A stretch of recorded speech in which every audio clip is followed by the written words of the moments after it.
Hi ಎಲ್ಲರಿಗೂ, ಇವತ್ತು ನಾನು ಹರಿಯಾಲಿ ಚಿಕನ್ ಕಬಾಬ್ನ ಮಾಡ್ತಿದ್ದೀನಿ.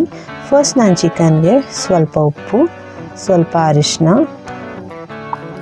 ಹಾಕ್ಕೊಂಡು ಇವಾಗ ಚೆನ್ನಾಗಿ ಮಿಕ್ಸ್ ಮಾಡ್ಕೊಳ್ತಿದ್ದೀನಿ. ಸೊ ಇದಕ್ಕೆ ನಾನು ನಿಂಬೆ ರಸ ಕೂಡ ಹಾಕ್ಕೊಳ್ತಿದ್ದೀನಿ. ಮಿಕ್ಸಿ ಜಾರ್ಗೆ ಹಸಿಮೆಣಸಿನ್ಕಾಯಿ ಹಾಕ್ಕೊಳ್ತಿದ್ದೀನಿ ಮತ್ತು ಸ್ವಲ್ಪ ಬೆಳ್ಳುಳ್ಳಿ, ಸ್ವಲ್ಪ ಶುಂಠಿ, ಇದ್ರ ಜೊತೆಗೆ ಸ್ವಲ್ಪ ಪುದೀನ ಹಾಗೆ ಕೊತ್ತಂಬರಿ ಸೊಪ್ಪು ಕೂಡ ಹಾಕ್ಕೊಳ್ತಿದ್ದೀನಿ ಮತ್ತು ಒಂದು ಅರ್ಧದಷ್ಟು ಈರುಳ್ಳಿನ ಕೂಡ ಹಾಕ್ಕೊಂಡು ರುಬ್ಕೊಳ್ತಿದ್ದೀನಿ.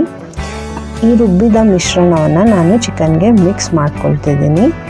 ಹಾಗೆ ಇದಕ್ಕೆ ಸ್ವಲ್ಪ ಗರಂ ಮಸಾಲ, ಸ್ವಲ್ಪ ಪೆಪ್ಪರ್ ಪೌಡರ್, ಸ್ವಲ್ಪ ಬೈಂಡಿಂಗಿಗೆ ಕಾರ್ನ್ಫ್ಲೋರ್. ಸೊ ಇದನ್ನು ಹಾಕ್ಕೊಂಡು ಚೆನ್ನಾಗಿ ಮಿಕ್ಸ್ ಮಾಡ್ಕೊಳ್ತಿದ್ದೀನಿ. ಈಗ ಒಂದು ಕಡಾಯಿಗೆ ಎಣ್ಣೆ ಹಾಕ್ಕೊಳ್ತಿದ್ದೀನಿ. ಇದಕ್ಕೆ ನಾವು ಚಿಕನ್ ಪೀಸ್ನ ಫ್ರೈ ಮಾಡ್ಕೊಳ್ಳೋಕ್ಕೆ ಹಾಕ್ಕೊಳ್ಳೋಣ.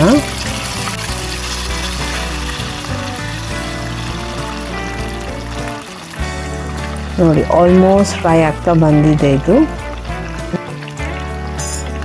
ಫ್ರೈ ಆಗಿರೋವಂಥ ಚಿಕನನ್ನು ನಾವೀಗ ಪ್ಲೇಟಿಗೆ ಶಿಫ್ಟ್ ಮಾಡ್ಕೊಳ್ಳೋಣ.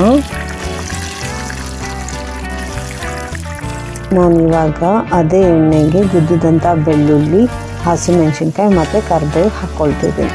ಇದು ಫ್ರೈ ಆದರೆ ಆಯಿತು. ಇಷ್ಟೇ ನೋಡಿ, ಇದು ರೆಡಿಯಾಗಿದೆ. ನಿಮ್ಮ ಮನೇಲಿ ಕೂಡ ಟ್ರೈ ಮಾಡಿ. ಇಷ್ಟ ಆದಲ್ಲಿ ಲೈಕ್, ಶೇರ್, ಕಮೆಂಟ್ ಹಾಗೂ ಸಬ್ಸ್ಕ್ರೈಬ್ ಮಾಡಿ. Thank you.